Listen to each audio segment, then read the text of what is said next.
Okay, welcome mga viewers. Maimbuntag ka natong tanan. Live ta sa ato ang FB page o welcome tanan mga kaigsunan, mga viewers nato, mga FB friends. Live ta karon buntaga tungod kay dili ta busy. Okay? Hisgot ta og Katoliko nga pagtuo sa ato ang pagtuong Katoliko. Kunya kung doon na may mga gustong ipangutana, butang lang sa comment section, i-chat lang diha sa ato ang comment mga kaigsunan. Sa atong mga kaigsuunan nga naa sa gawa sa nasod, magandang araw po sa atin lahat dito sa Pilipinas. Ay alas 9:21 na ng umaga at sa ibang bansa iba't iba ang oras, may gabi, may umaga at may pareha lang na oras. Sana po ay matunghayan ninyo ang ating programa, Lamdag sa Pagtuong Katoliko, Enlightenment of the Catholic Faith, mga kababayan. Welcome po sa lahat nating mga taga-subaybay at sana po ay makabigay tayo ng mga paliwanag tungkol sa ating pananampalatayang Katoliko. At comment lang kayo mga kapatid kung may mga Tagalog na hindi makaintindi sa ating programa para naman ma-adjust natin. Okay? So pag-uusapan natin ang ating Catholic doctrine. At siguro ay isa sa tatalakayin natin itong the one true church, ang totoong simbahan. No? Pag sabing totoong simbahan, dahil mayroong mga piki na simbahan. No? Bakit nasabi nating piki na simbahan? Sapagkat si Kristo po ay tapos nang nagtayo sa kanyang simbahan at ito ay manatili magpakailanman hanggang siya ay babalik.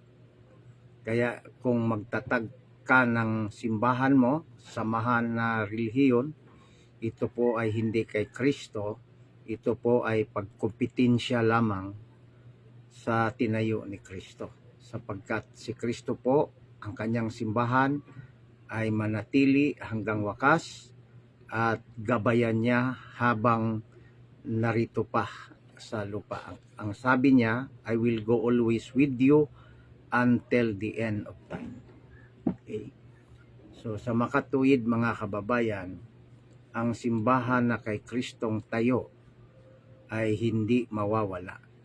Kung ikaw po ay nasa simbahan na hindi tinayo ni Kristo, malamang sa malamang mga kababayan, ikaw po ay nadaya.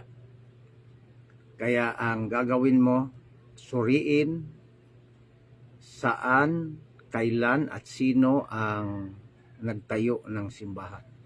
May apat po, at least apat na tanong sa pagsuri sa kinalalagyan mo na sekta ng pananampalataya. Para malaman mo kung ito ba ay kay Kristo, huwag kang mag-atubili, titingnan ang kasaysayan. History will tell you sino ang nagtayo, kailan niya itinayo, saang lugar niya itinayo. Pag hindi mo gamitin yang tatlong paraan sa pagsaliksik sa katotohanan kung alin ang simbahang tinayo ni Kristo, sapagkat si Kristo po ay nagsabi, to es Petros edipicabo ecclesia miam et forti en ferinun adversus iam. Thou art Peter, and upon this rock I will build my church. At ito po, mga kababayan, ay natupad nung panahon sa Pentecostes. Itong simbahan na ito po ay manatili hanggang sa pagbalik ni Kristo. Magandang umaga po sa atin lahat. Sana po ay inyong i-share ang ating tatalakayin ngayon.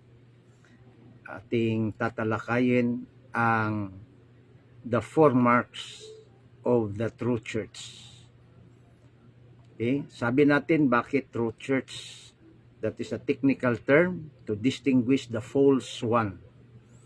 Magandang umaga kay Brother Ronaldo Ramos Jr., kay nandito si Titus Neri. Mayong buntag bro, magandang umaga. Ang lingwaheng gagamitin natin ay halo Bisaya, Tagalog mga kababayan. No? Dahil ang mga audience natin ay mga Pilipino. No? Okay. So ang ating topic ngayon is all about the true church. And the true church, biblically, theologically, doctrinally, of the Catholic Church has or have 4 marks. Okay?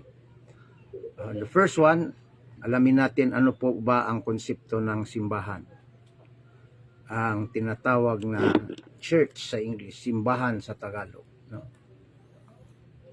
Sa Greek, ibalik natin dahil ang Biblia ay hango or ang etymology niya, ang words niya, ng word na simbahan ay galing sa Griego na nag-develop sa lingwaheng English, Tagalog, Bisaya. Ang konsepto po ng tinatawag na church, hindi po yung building. Bagamat ito po ngayon ang ating nakagisnan na termino pagsabing church, yung building, house of worship. Pero hindi ho yan ang tinatawag na original na meaning. Kaya pag-aralan po natin para hindi tayo deceive mga kababayan. No? Ano po ba ang konsepto ng church sa English? Simbahan. Building ba? Ang sagot po ay hindi. Bagamat ito po ang bagong konsepto pagsabing simbahan, that includes building. But in original meaning, the word church derived from the Greek word ecclesia. The concept of the word church from the Greek word ekanoneia, which means ekanoneia in Greek means people assembly, a community. No? Latin word, ang pulong ecclesia, ekanoneia, gikan sa pulong nga Latin nga ecclesia, same pronunciation but different spelling from the Hebrew word kahal. No? Kahal means a profane and religious meaning or significance. Dahil po ang words ay nagbabago depende sa lingwahe na ginamit. No? Kaya mga kababayang Katoliko, lalo na sa hindi tinatawag na nag-attend ng CDS, ang tawag namin dito is CDS stands abbreviation for Catholic Doctrine Seminar. Okay? By the way, by this coming 25 mga kababayan, mayroon po tayong CDS sa Holy Family Parish mga kababayan. No? Holy Family Parish, isa po ako sa isang lecturer doon at 4 ho kami. Okay? So, kaya mga kababayan, antabayanan ninyo this coming 25, magla-live po tayo. Okay? So, yun lang ang ating advertisement. No? So, tuloy po tayo. The concept of the word simbahan o ecclesia, church, from the Greek word ecclesia, ekanoneia. Ecclesia means church. Ekanonia means assembly. So, anong klaseng assembly? Assembly of the people of God. Meaning the believers of God. Galing sa Greek yan. Pagdating po sa Latin, sa Latin naman ay tinatawag siyang ecclesia. Ecclesia, same pa rin ang meaning, but different spelling. And kinuha sa Hebrew na salita na kahal. Kahal of Yahweh. Kahal, ito po ay combine makamundong kahulugan at religious na kahulugan. So, profane and tinatawag religious meaning. The word kahal, combine of the two concept, it's either synagogue, yung building, or mga taong nasa loob ng building. Kaya mga kababayan, minsan tawagin natin simbahan, ang nasa isip natin is building. Okay? Dahil yan po ang doon sa konsepto ng Hebrew na tinatawag na kahal. Okay? Any kind of gathering of people. Okay? Ito po ang original na kahulugan. Any kind. Kahit anong gathering pa nagtipon ng mga tao. Assembly of the people in terms of religious and civil community. Okay? Kung sila po'y nag-iipon dahil sa pananampalataya, that is kahal. No? Assembly of a civil community, kahal pa rin ang tawag. So, both meaning kahal, religious, and profane. No? In the profane sense, mga kababayan, designate assembly of people in the community of Hebrew. Okay? Number 2, the religious sense. Pangalawang meaning, religious na kahulugan. It means community of God. Okay? So, at least na explain natin ng maigi at pakishare po mga kababayan sa mga kababayan nating Katoliko. Kung okay lang sa inyo. No? Kasi makikita ko naman kung kayo po'y nagsishare o ilang share dito ang ginagawa ninyo. Kasi nare-record yan, namomonitor ko po. Okay? Marami pong salamat in advance mga kababayan. Next mga kababayan, ito po ang tinatawag synonymous designation of the word church in the biblical point of view. Sinasabi nating synonymous, ang ibig hong sabihin, kapariha lang na kahulugan. Okay? Halimbawa, in the Bible, you can read a kingdom of heaven that is pertaining to the church. Okay? And that is mentioned by St. John in 18:36. Sabi ni Kristo, my kingdom, ibig sabihin ang aking simbahan, ang aking kaharian is in heaven. So that kingdom pertaining to the spiritual realm. Ngunit ang kingdom na tinayo niya dito sa lupa, this is a visible kingdom, no? Kaya si Kristo tinawag na Christ the King, no? So minsan tinawag din ang simbahan, synonymous meaning in Corinthians chapter 14 verse 13 na ito ay churches of the saints, simbahan ng mga banal. Dahil ang simbahan composed of holy and non-holy people, mga kababayan. So kung makabasa tayo na Kingdom of God, Church of the Church of the Saints, isa lang po ang kahulugan niyan. Ang ibig sabihin, simbahan. Minsan mababasa natin Kingdom of God according to the Gospel of St. Mark chapter 1. And minsan churches of Gentiles according to Romans chapter 16. That also same meaning of the word church. Sabi nga natin, synonymous designation. Okay? When you are talking about the church in the biblical passage, there are so many common names.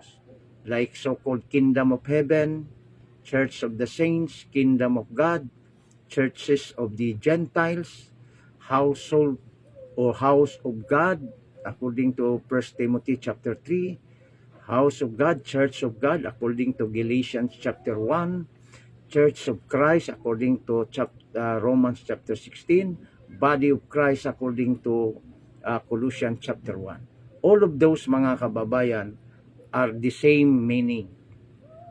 Simbahan, Eklesia, mga kababayan. Kaya pag-aralan yung mabuti, dahil po pag kayo po'y tinatanong ng paulit-ulit na ganito, mayroon kayong idea paano sagutin. Lalo na kung magtatanong sa inyo is anti-Catholic or mga Protestante, you should know how to answer when this question. Sabihin nila, brother, ang mababasa sa Biblia ay hindi Katolikong simbahan. Halimbawa, babasahan ka ng Galatians 1:13. Ang mababasa ay Church of God. So, paano mo sagutin yan? Kaya, you know, this subject matter, the word synonymous designation of the word church, para alam mo, mga kababayan. Okay? At alam ko, alam nyo na, no? Baka ngayon lang ang iba alam, so mabuti nang i-share ninyo. Mayong buntag bro, from Titus Neri. Okay? Si Brad Rinaldo na nandito, no? Rinaldo Ramos, mayong buntag. Joel Pilinyo Balaba, watching from Valencia City, Bukidnon. Maayong buntag diha nimo, uban sa imuhang pamilya o sa taga Valencia. Okay? So, paspas ra ba ko or medyo init man, mga kaigsunan, no? Bahalag saba, mag-electric pan lang ko, ha? Padali lang.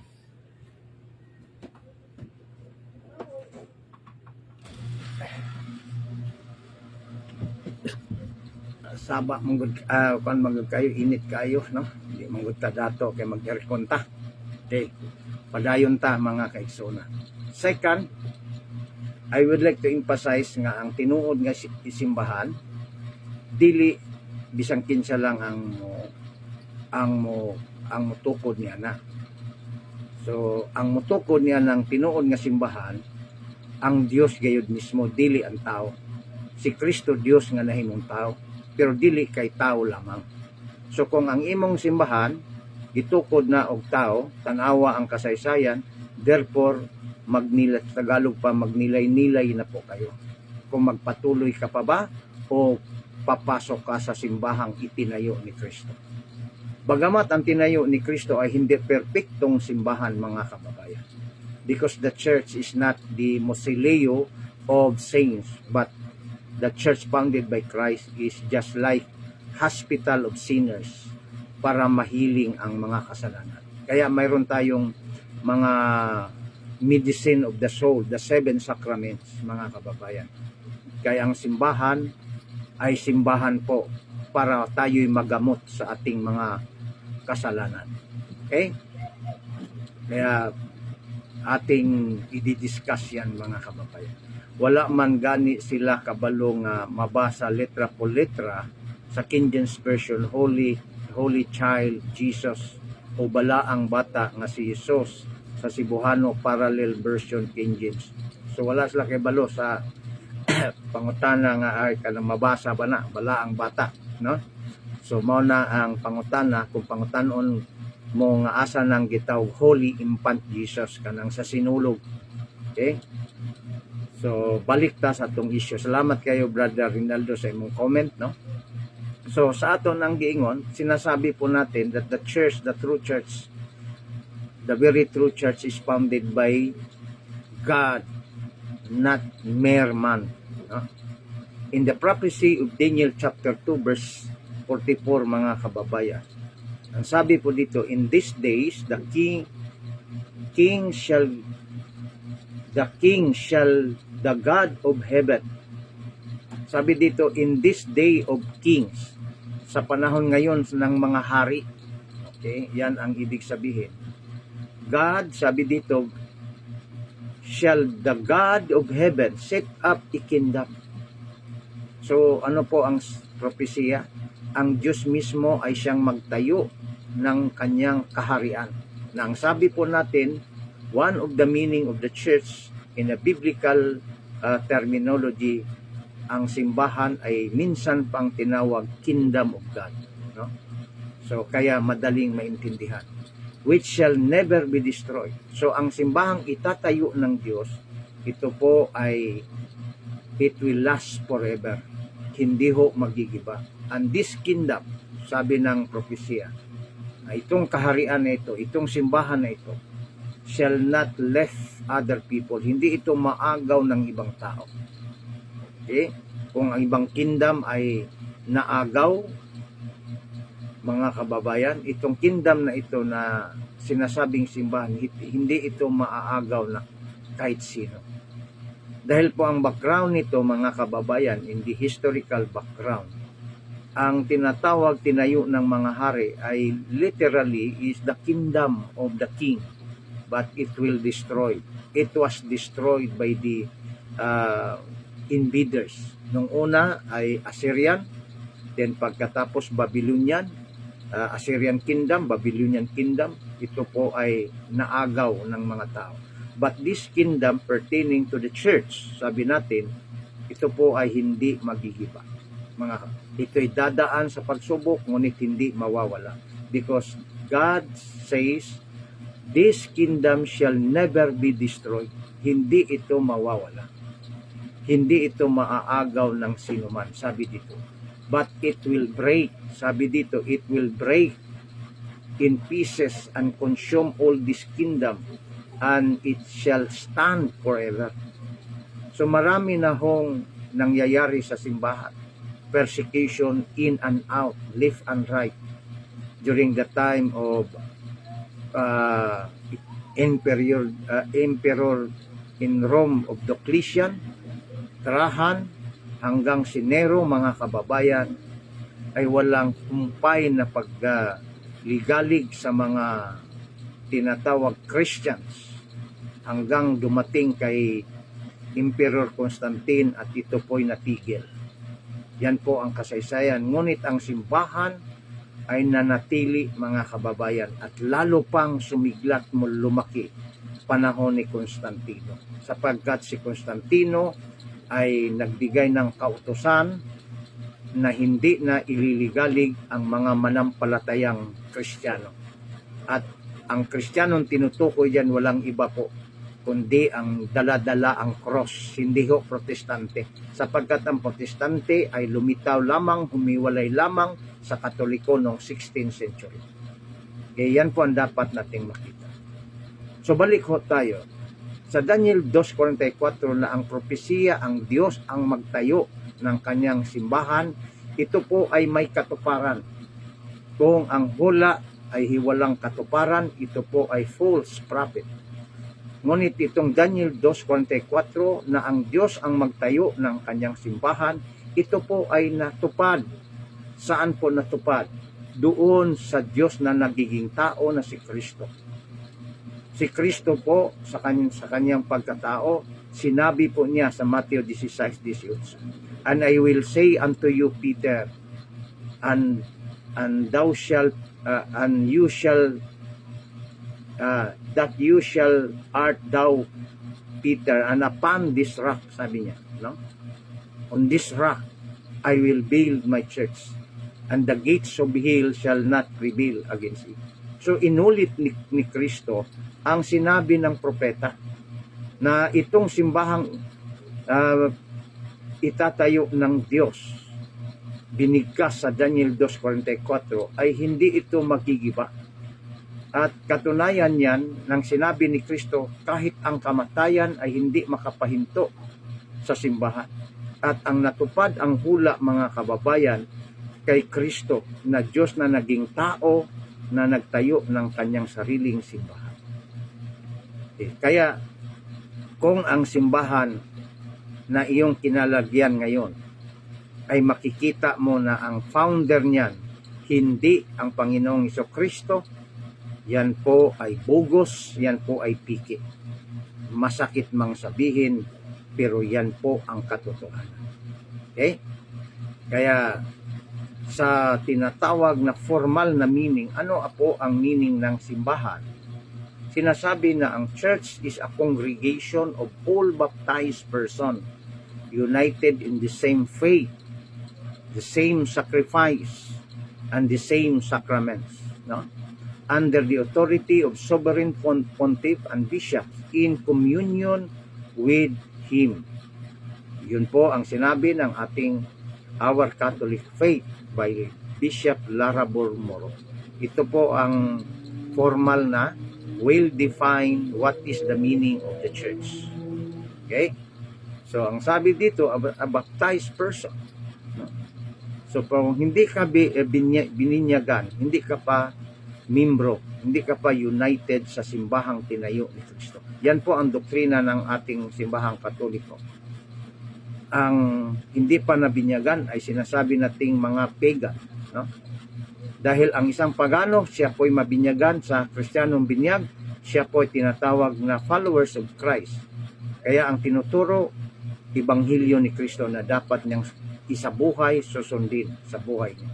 Kaya tinawag siyang Kristiyano.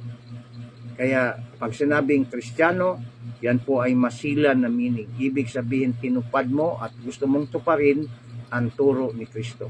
Hindi Kristiyano ka lang sa bibig, ngunit sa gawa ay salbahe ka. Okay? Ang Kristiyano po ay tumutupad kung anumang utos ni Kristo. Ang utos ni Kristo, maliwanag pa sa sikat ng araw. John chapter 13 verse 34. I give you a new law, a law of love. So kung wala ka niyan, magnilay-nilay ka kapatid. Ibig sabihin, you are baptized, you are sacramentalized, but you are not catechized. Maaring ikaw na nabinyagan pero hindi ka namuhay ayon sa turo sa kautusan ni Kristo na binigay niya sa simbahan. Bakit sabi natin simbahan? Sapagkat hindi natin mapaghiwalay si Kristo at ang simbahan. Bakit? Sapagkat sabi ni San Pablo, siya si Kristo ang ulo ng kanyang katawan sa makatuwid bagay ang simbahan. Colosas 1:18. Kaya kung sino mang magsabing ayaw nila sa simbahan, ngunit tatanggapin nila si Kristong personal na tagapagligtas, lalabas parang anananggal. Ulo lang, walang katawan. Mali po yan. Kaya tayo ang Katoliko, tayo po ay nagtuturo na si Kristo at pagkatapos po tanggapin sa ang kanyang simbahan sapagkat ang kanyang simbahan ay kanyang katawan na iniwanan niya ng mga instrumentong para tayo po ay makalapit sa Diyos katulad ng 7 sacraments. Kaya wag nating ibaliwala ang doktrinang ulo at ang katawan na ang kanyang simbahan. Okay? So ulitin po natin ang kahulugan po ayon sa Our Catholic Faith by Bishop Larabor Moro. Ito po ay define sinala na kahulugan at very Catholic na kahulugan. Ang simbahan daw sabi dito is a congregation of all baptized person. Okay? Nagkahiusa, no, united in the same faith, same sacrifice, and same sacraments. Ilang sakramento ng simbahan? 7 po ang opisyal na doktrina. May sabi po na 2 lang, kasal at binyag lang ang sakramentong tatanggapin. Hindi po yan Katoliko. Okay? Dahil ang opisyal po na doktrina ay may 7 sakramento tayo, more or less. Hindi more or less, period. Wala nang karugtong. Kung may other man na introduce a sacrament, that is not official teaching of the Catholic Church. However, theologically right, but official doctrine wrong because there is only 7 sacraments. Only. Okay? Mga kababayan. Okay? So ano pa? Ang simbahan na tinayo ni Kristo, katulad ng human experience natin. Kung may mga bagay na magkatulad, at wala kang tinatawag na marka, hindi mo madaling maintindihan. Hindi mo madaling masabing sa iyo. Katulad ng analohiya. Kung ikaw po ay sa isang bahay, marami ho kayo. Shall we say 5 kayo. No? At pariho kayong kulor na tsinelas. Ito po ay analohiya lamang para maintindihan ang ibig kong ipunto. May 5 tao sa isang bahay, pari-pariho ang tsinelas. Ang kulor pariho, ang brand pariho. Kung ito po ay magkahalo, paano mo malalaman ang sayo? Lalo na kung halos pariho kayong sukat ng tsinelas at kulor ng tsinelas. Pero kung ang tsinelas mo ay may marka, mga kababayan, madali mong masabi, ito ang sa akin. At tatanungin ka, bakit mo nasabing sa iyo yan? Ang sagot mo, dahil may marka. Kaya importante po ang marka, mga kababayan, sa paghanap ng katotohanan sa simbahan. At ang sabi ng simbahan, the church founded by Christ has 4 marks. There are 4 marks of the true church. Basahin muna natin ano ang ibig sabihin ng marka. By the way, mga kababayan, ako po ay nag-request sa inyo na paki-share po, mga kababayan. Huwag tayong magiging maramot para at least maraming mga Katoliko na makaalam na mayroon pala tayo dito sa social media na nagbabahagi ng katuroang Katoliko. Para at least naman matulungan ninyo sila, mga kababayan ninyo, kapitbahay nyo, kamag-anak, mga kababayan. Okay. Ano po ang sabi ng definition ng marka? Sign, no? Dahil po ito'y importante sa pagkilatis alin ang kay Kristo na simbahan. Sabi dito, mark o marka, sign, no? It is a sign by which something may be distinguished from all other of the same kind. Ano po ang kahulugan? Ang marka daw ay sinyalis sa isang bagay para madistinggi sa lahat na magkakaparihan. So, ibig sabihin, yung example natin kanina, may 5 tao, parihong sukat, parihong color na tsinelas, parihong brand, pero pag may marka ang sa iyo, ay madali mong malalaman, masabi na ito ay akin, sapagkat sa pamamagitan ng marka. Yan po ang ibig sabihin, no? By each mark, sabi dito, by each mark, we can recognize, ating makilala, the true church as the one founded by Jesus Christ. Madali nating makilala kung alin doon ang itinayo ni Kristo. Dahil sa marka, mga kababayan. To distinguish from all other churches. Dahil, whether you like it or not, mga kababayan, according to the statistic, more or less, there are 50,000 more or less ngayon nare-record sa statistic Christian denomination. Marami na po. Hindi pa kasali doon ang tinatawag na walang pang rehistro. Okay? So ang narehistro lamang, na-recognize ng Security and Exchange Commission ay 50,000 plus. Ngunit sa 50,000, mga kababayan, isa lang ang kay Kristo diyan. Hindi ho si Kristo nagtayo ng maraming simbahan. Ang sabi ni Kristo, napakaliwanag.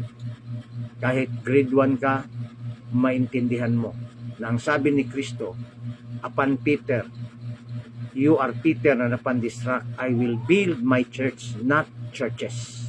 Hindi mga simbahan ang tinayo. Singular lang, isa lang ang tinayo ni Kristo. Magandang umaga kay Bruce Randoki, kay Whitig, at saka kay Bert Dumage, no?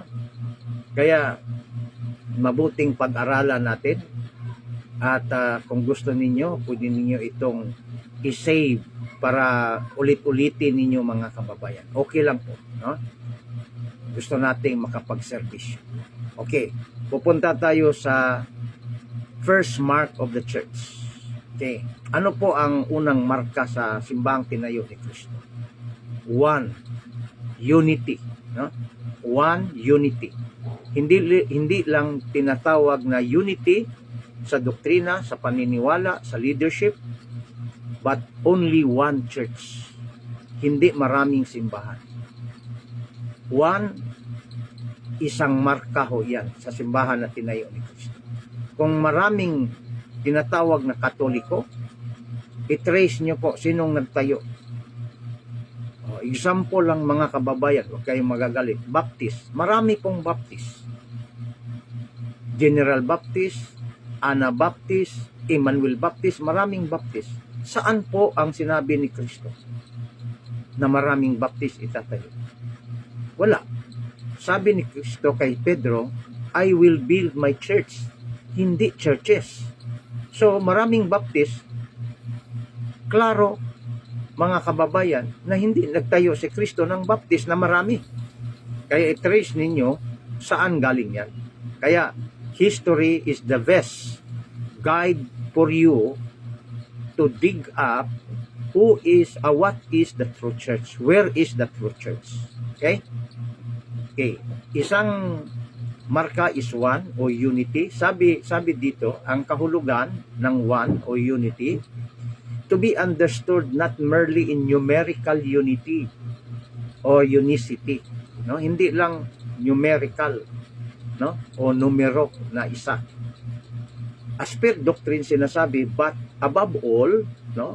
The inner unity, sinabi dito, the inner unity in the sense of being undivided. In terms of official doctrine, the inner unity of ours, mga kababayan, in terms of doctrine, we are united in the official doctrine of the Catholic Church, and that is unity or one. One of the meaning of the true church is one. Is not only numerical but in the doctrine that we Catholic united in essence, undivided.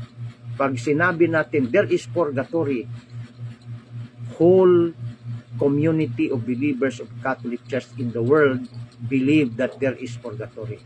Kung may bishop, may katoliko na pari nagsabi na walang purgatorio, that is not anymore Catholic. Because being one, isang marka, one holy Catholic, apostolic, ang isa dyan mga kababayan, being one is undivided. Kung magsabi si bishop, magsabi ang pari na walang purgatorio, divided na yan. Dahil that is official doctrines of the Catholic Church. Okay? So, nag-gets ninyo ang ibig sabihin ng tinatawag na one. Hindi lang yan numero mga kababayan. But that is doctrinally inner united, undivided of doctrine. No? Kaya mayroong Katoliko magturo walang purgatorio, hindi yan Katoliko. Sabihin nyo kaagad hindi ka Katoliko. Dahil ang Katoliko po ay naniwala officially sa doktrina na purgatorio. Okay? At ang sabi ni Kristo sa Ebanghelyo ni San Marcos, mga kababayan, chapter 3, sabi ni Kristo, if the kingdom be divided against itself, that kingdom cannot stand. So ano po ang sinabi ni Kristo? Kung yang simbahan na yan, no, refers to the kingdom, no? Kingdom of God. Kung yan ang simbahan na yan divided sa kanyang sarili, it will not stand. Kaya magka-divided yan sila. So kailangan hindi divided. Yan ang sinasabi ni Kristo. Kaya tayo mga kababayan, kahit malaking simbahang Katolika, pagdating sa opisyal na doktrina, tayo po'y nagkakaisa. Opisyal, ha? Hindi theological. Kasi theological view, iba-iba po. No? May mga pari yang nagsabi na walang purgatory, walang hell. That is theological, personal theological views yan. Pero pagdating ng doktrina, official doctrine, lahat po ay nagkaisa. Kaya sinabi natin, unity, inner unity in the sense of being undivided. Okay? I hope nag-gets ko ninyo mga kababayan. Hindi ko lang binasa dahil madali lang magbasa. But mahirap magpaliwanag kung hindi mo naintindihan ang doktrina. Kaya ako po ay nag-request sa inyo na ipakishare mga kababayan. At ang basis dyan ng simbahang Katoliko na dapat tayo united, sabi ni Kristo.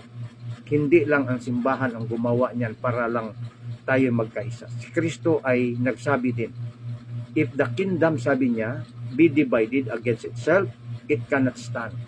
Mark chapter 3 verse 24 po yan. At ang panalangin ni Kristo, mga kababayan, sabi niya, and now Father, I am no more in this world. Hindi na ho ako, ngayon Ama, sabi niya, hindi na po ako dito sa sanlibutan. Meaning, babalik na siya sa langit. No? But these, meaning ang kanyang simbahan, but these are in this world. Sila po, ang simbahan ay nandito pa sa lupa. I come to you, Father. Ako impa sa inyo, Ama. Holy Father, sabi niya, banal na Ama. Bantayan niyo sila, keep through thine own the name those whom has given to me. Ingatan niyo po sila sa pangalan na ibinigay niyo sa akin, that they may be one. Take note mga kababayan, nasa bibig ni Kristo ang sinabi niya na sila po'y sana'y magkaisa, even as we are one. So kung ang Ama at si Kristo ay nagkaisa, ganun din ang kanyang simbahan. Kaya itong doktrina na marka 1, hindi lang ito numerically, but doctrinally, sa puso, sa isipan, at sa gawa. Tayo pong Katoliko ay isa. Kaya maliwanag po, sinundan pa rin ng Ebanghelyo ni San Juan, dito po sa 17:21, sabi ni Kristo, that they may be one, na sila po'y magkaisa. As thou, Father, in me, na ako ay nasa iyo, Ama, and I am that thou, Father, in me, na ikaw, Ama, nasa akin, at ako'y nasa iyo, that I am in you, that they may be also be one. So maliwanag po mga kababayan na ang pagkakaisa sa doktrina, hindi lang sa numero, dahil isa lang naman talaga ang tinayo ni Kristo na simbahan. Ngunit more than that numerical unity, but also unity of the inner unity mga kababayan, of being undivided sa doktrina. Okay? I hope naintindihan nyo mga kababayan. No? Next is tinatawag na holy. No? Minsan po tinutuligsa tayong Katoliko at wala tayong tinatawag na sagot. Di bakit sabi ng mga Protestante, bakit masabi ninyong holy kayo? Maraming lasinggo sa inyo, maraming makasalanang Katoliko, kaya nga kami umalis. Yun ang mga pangungutya mga kababayan. Bakit nagsabi kayong holy? Ang lakas ng loob ninyo. Yan mga tuliksa mga kababayan. Yan po ay sasagutin natin. Pag sinasabing holy ang simbahan ni Kristo, hindi nagiging holy dahil sa iyo o sa akin. Ang simbahan ni Kristo nagiging holy hindi dahil sa pari. Okay? Yan po ang tandaan natin. Ang simbahan ni Kristo holy sapagkat siya na nagtayo nito ay banal, holy siya. Kaya nga sabi ni Kristo, I am the vine and you are the branches. San Juan 15, 1-3, sinabi ni Kristo sa kanyang mga salita, ako ang puno ng paras, kayo'y mga sanga.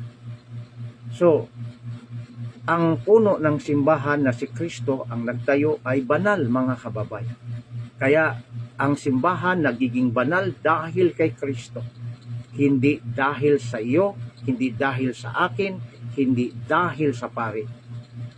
Kung may mga tinatawag man na mga makasalanan sa simbahang tinayo ni Kristo, hindi yan ipagkaila ng simbahan.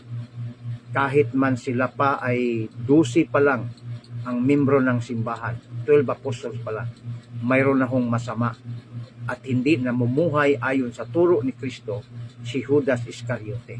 Pero hindi nagiging masama ang 11. Katulad din ngayon, ang simbahang Iglesia Katolika na itinayo ni Kristo, may mga mabuti, may mga masama. Kung may masama man diyan, hindi dahil sa kanyang relihiyon na Katoliko, kundi hindi siya namuhay ayon sa banal na utos ni Kristo at sa utos ng Santa Iglesia Katolika. Huwag nating idamay lahat, sapagkat sabi ni Kristo, ang kanyang simbahan ay katulad ng fishnet, isang fishnet na makakuha ng mga isda sa dagat, at pagdating sa baybayin, makakuha ng mabuting isda at masama na isda. Meaning, naghalo sa kanyang simbahan ang mabuti at masama. Ngunit manatiling banal ang sinumang sumusunod kay Kristo. Kaya sabi ni Kristo, bagamat ako'y banal, magpakabanal kayo. 1 Pedro 3:16. Kaya ang simbahang itinayo ni Kristo, kahit maraming masama, mga kababayan, mayroon pa ring kabanalan. Kaya maraming mga santo ang nagiging iproklama ng simbahan na ito'y banal na tao. Kaya mga kababayan, sabi ni Kristo, sabi ng kahulugan ng banal, Jesus Christ is the founder. Siya ang nagtayo. Jesus Christ is the founder, is holy. Therefore, the church must be holy. And what kind of holy? Holy in teaching. Banal sa kanyang pagtuturo, sa kanyang paniniwala, faith and morals. Maybe personal magkasala tayo. Ngunit, sabi ni Kristo, magpakabanal kayo. Kung ang tinayo ni Kristo banal na, hindi na magkasala, bakit sinabi pa ni Kristo, be holy for I am holy? Ibig sabihin, hindi tayo holy. Gusto niyang magpakahuli, magpakabanal tayo. Yan ang kanyang challenge, mga kababayan. Okay? Sabi dito, holy in faith and morals, in practice, sa pagpractice, sa pamumuhay. And the church provide, ang simbahan ay nagtalaga, provides the holy means, no? Like the 7 sacraments. Ang 7 sacraments po ay ibinigay ni Kristo sa simbahan, iniwan ni Kristo sa simbahan upang ito po ay makatulong sa paglago. Dahil ang sakramento ay makatulong po sa ating journey towards the kingdom of God. Without sacrament, we cannot continue our journey towards the kingdom of God. Kaya may sakramento. Baga ang sakramento na iniwan ni Kristo sa simbahan, ito po ay tulong natin, aid, so that we can be able to journey ups and down towards the kingdom of heaven. Dahil po alam ng Panginoon na ang tao'y marupok, madaling lumimot, madaling magkasala. Kaya iniwanan tayo ng 7 sakramento ni Kristo sa kanyang simbahan upang magamit natin at lalapit tayo doon upang tayo makapatuloy sa ating journey towards heaven. Yan po ang ibig sabihin. No? Kaya sabi ni Kristo in Matthew chapter 12:32, either the tree is good and its fruit is good. Kung mabuti ang puno, mabuti ang bunga. Or else make the tree corrupt or masama, and its fruit corrupt. Kung masama ang tinatawag na puno, masama din ang bunga. Kaya sa bunga ay makilala mo kung siya ay banal, no? Kaya mga kababayan, ang simbahan, mayroon tayong tinatawag bunga ng kabanalan. May pinoproklama, i-canonize na ito ay banal, mga kababayan. Ibig sabihin, siya po ay namumuhay ayon sa Ebanghelyo ni Kristo. Yan po ang tinatawag na holy. Hindi ho yan nagiging holy dahil sa atin. Nagiging holy yan sapagkat ang may-ari, ang puno ng simbahan, ang founder ng simbahan ay banal. Diyos na si Kristo. Okay? Tayo lamang ay i-challenge ni Kristo na magpakabanal. Kaya kung tayo po ay hahantong sa kabanalan, kasi sabi ng Mateo chapter 24 verse 13, those who endure will be saved. Yung palaging nanatili ay siyang maliligtas. Okay? Yan po ang unang marka. Pangalawang marka, holy. The third is Catholic, mga kababayan. Bakit Catholic? Sapagkat ang tinayo ni Kristo ay hindi lang para sa mga Hudyo, sa kanyang kababayan. Ano pat sinabi ni Kristo, humayo kayo sa lahat ng dako ng mundo at gawin niyong alagad ang lahat ng tao at binyagan niyo sila sa ngalan ng Ama, ng Anak at ng Espiritu Santo. Mateo 28. Ibig sabihin ng tinayo ni Kristo ang kanyang iglesia o simbahan doon sa Jerusalem, sa Lake of Galilee, but the intention of Christ is to spread out outside Jerusalem, meaning Catholic, mga kababayan. Kaya sabi ni Ignacio noong 110 AD, ito po si Ignacio ay naging obispo noong 1st century 107 to 110 AD. Siya po ay nakasaksi pa sapagkat siya po ay student of St. John the Beloved. At siya po ay nagiging bishop sa Antioquia at siya po ang gumamit una na ang tagasunod ni Kristo ay tinawag na Catholic sapagkat ang simbahang tinayo ni Kristo ay lalaganap sa buong mundo. Ang intensyon ni Kristo. Kaya the word Catholic, sabi ng ating doktrina Katolika, from the Greek word universal. Greek word means universal, no? Meaning kata, holos. Tinatawag na kata for all. Holos means globe, no? So universal because the church founded by Christ destined to all times, to all people, to all place. That's why Catholic. Catholic in place, Catholic in time, sa lugar at sa panahon nang ito po'y tinayo ni Kristo. Kung ang iglesia mo ay tinayo lang, nag-start lang 15th, 16th century, hindi nag-umpisa sa 1st century na tinayo ni Kristo, you are not Catholic. Even you use the word Catholic, but you are not Catholic really. Bakit? The word Catholic, nag-umpisa yan doon sa 1st century. Kung sabi mo, Katoliko din kami. Dahil nandoon na kami sa ibang mga bansa. Marami ng mga bansa na may simbahan kami. Pero kailan lang nag-umpisa ang simbahan niyo? 15th century.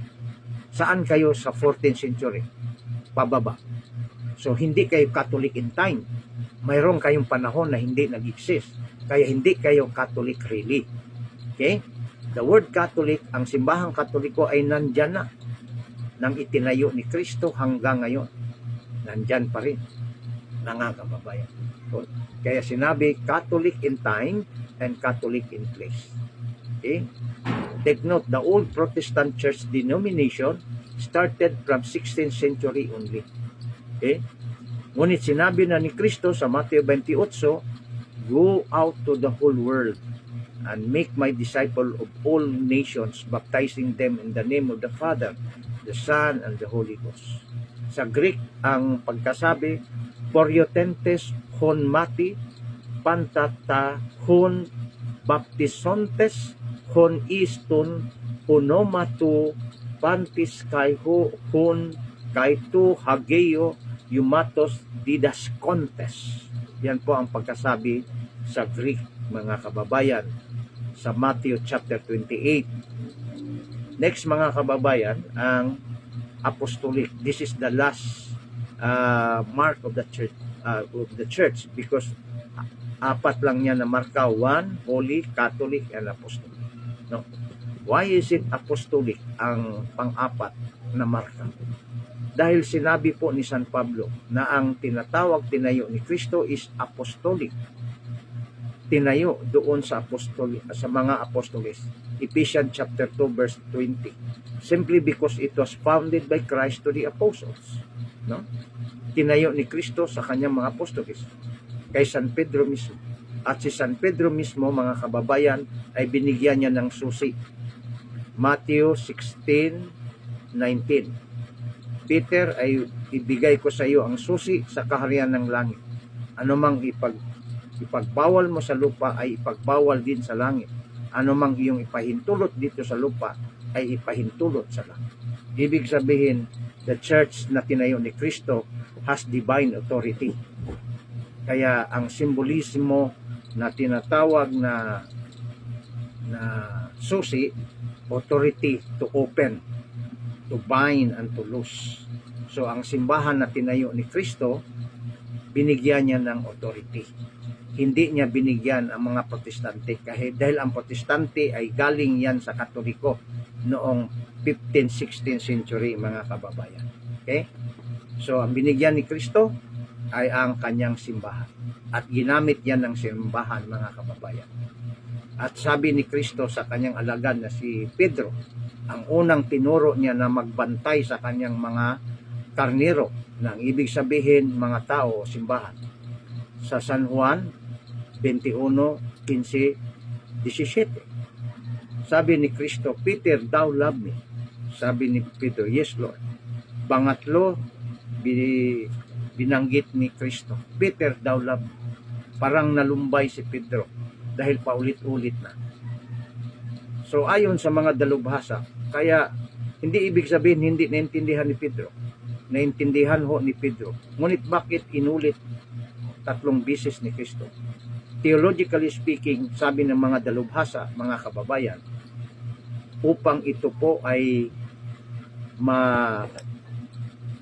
maklaro at magiging sigurado na yung pag-deny ni Pedro pangatlong ulit, kaya pangatlong ulit din siya tinanong kung mahal mo ba ako. At sabi ni ng San Juan, nalumbay si Pedro sapagkat inulit-ulit. At ang sabi ni Kristo, isa lang, paulit-ulit, bantayan mo ang aking mga karnero, pakainin mo ang aking mga tupa. Ano po ang ibig sabihin? That is a biblical language. Nang ibig sabihin sa theology, pag pakainin mo ang tupa, meaning you are the shepherd.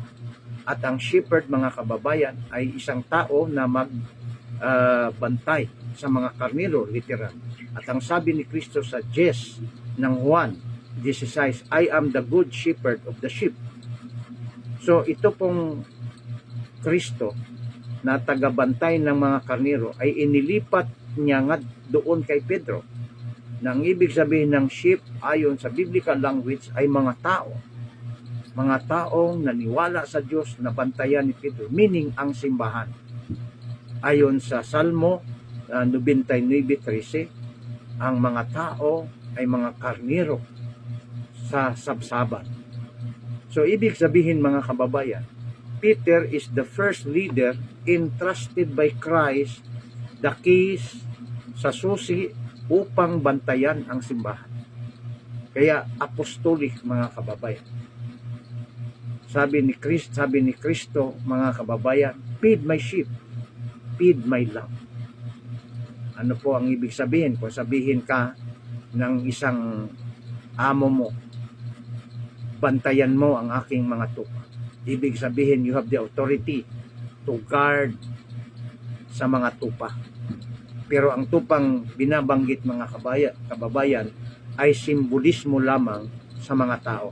Ibig sabihin ni Kristo, in a straight way of speaking, bantayan mo ang aking simbahan. At ang successor ni San Pedro, tinatawag na bishop, mga kababayan. No? Kaya mayroon tayong tinatawag o successor of St. Peter, the lineage of St. Peter, kalinyada ni Pedro. Ang tinatawag sa modernong katawagan ay ang tinatawag na Santo Papa. Bagamat nung panahon ni Pedro, hindi tinatawag na Papa dahil nag-evolve po ang tinatawag na terminology. But the essence of the task o trabaho ay biblical. galing kay Kristo, tagabantay ng karnero, inilipat kay Pedro, at hanggang ngayon inilipat sa successor ni Pedro ang tagabantay ng mga karnero o simbahan, na ngayon ay tinatawag sa bagong katawagan na Papa, sapagkat ang Papa, ito po ay tinatawag sa Italiano, Papas meaning leader. Yan po mga kababayan ang ating masasabi sa tinatawag the four marks of the church. Okay? At sana po mayroon kayong natutunan sa ating tinatalakay, no? So sabi ng isang bishop na Catholic natin, no? Ito po ang kanyang sinasabi. The apostolicity is easily proved. Ano daw? Ang pagka-apostolikanhon, the apostolicity of the church is easily proved by the fact of history. No? So makita sa kasaysayan, ang mga protestante born again ayaw ng history. Bakit ayaw? Kung gusto nyo ng katotohanan. Bagamat ito po ay hindi tungkol sa kaligtasan, ang tinatawag na history, ngunit magagamit po yan sa paghanap ng katotohanan sa tinatawag na profane things. Ang lahat po ng katotohanan ay galing sa Diyos, galing kay Kristo. Ang lahat ng kasinungalingan ay galing sa demonyo.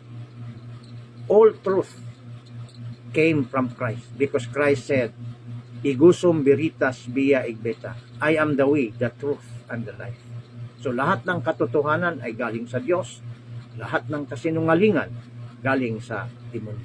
Bagamat ang history ay hindi siya Biblia, ngunit ito po'y tumatalakay sa katotohanan ng kasaysayan ng sangkatauhan. Kung kailan tinayo ang simbahan ni Kristo, saan tinayo, at sino ang nagtayo? Si Kristo mismo. Katulad ning sa iyo, kung ikaw ay hindi Katoliko, tingnan mo sa 4 na tanong. Ang simbahan mong hindi Katoliko, tanungin mo, sino ang nagtayo? Kailan itinayo? Saang lugar itinayo? At tingnan mo yan sa kasaysayan bago ka magsabi na yan ay totoo. Bagamat ang doktrina mo ay kopya sa doktrina ni Kristo, bagamat kayo mabubuti, ngunit kung ang simbahan mo, si pastor lang ang nagtayo, hindi si Kristo, piki at bugos siya, mga kababayan. Masakit mang sabihin, ngunit yan ang totoo. Sapagkat tapos na po, nagtayo si Kristo ng simbahan. At ang simbahan niyan, hindi magigiba ayon sa Mateo 16:18. At binigyan niya ng authority susi, si Pedro.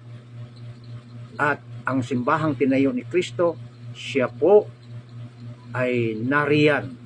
I will go always, sabi ni Kristo, I will go always with you until the end of time. Si Kristo ay nariyan sa kanyang simbahan habang hindi pa tapos ang panahon, at kahit tapos ang panahon, si Kristo pa rin ang kasama ng kanyang simbahan. Hindi iniwan ni Kristo ang kanyang simbahan. Marami na pong tinatawag Christian denomination, pero pag titingnan mo ang kasaysayan, tinayo ng pastor na taga-US, mga Pilipino. Kaya wag ho tayo magpalinlang sa tinatawag na magaling magsalita sa teksto ng Biblia. Una po, para makasiguro tayo, tingnan ang kasaysayan, kailan nag-umpisa ang simbahang kinaaniban mo, sino ang nagtayo, saang lugar itinayo, at basahin mo sa history upang hindi magiging istorya lamang ang lahat ng ito. Yan po ang ating masasabi sa topic natin sa tinatawag na 4 marks of the true church of Christ. Bakit true church? Uulitin natin sapagkat mayroong mga bugos. Iisa lang po ang tinayo ni Kristo na simbahan na kanyang binigyan ng sakramento at sinabi niya ipadala ang Espiritu Santo upang ito po'y nandyan sa kanyang simbahan. Sabi ni San Juan 14:28, sa aking pangalan ipapadala ang banal na Espiritu Santo upang maggabay sa inyo, upang ito'y magturo sa inyo. Mga kababayan, dito na lang po mga kapanalig, dito na lang po ang ating pagtalakay sa ating tinatawag na topic, the 4 marks of the true church. Sana po may napulot kayong aral at inyo po sanang ibahagi sa ating mga kababayan upang sila po ay maalaman ang doktrinang Katoliko. Hanggang dito na lang po. Maraming salamat. Tayo po'y manalangin in the name of the Father, the Son, and the Holy Spirit. Glory be to the Father, to the Son, and to the Holy Spirit. At it was in the beginning, is now, and ever shall be, world without end. Amen. In the name of the Father, the Son, and the Holy Spirit. Amen. Marami pong salamat sa inyong pagsubaybay, sa inyong pag-share. Nawa po'y pakinggan nyo ulit ang ating next na mga tatalakayin. Hanggang dito na lang po at babay sa ating lahat.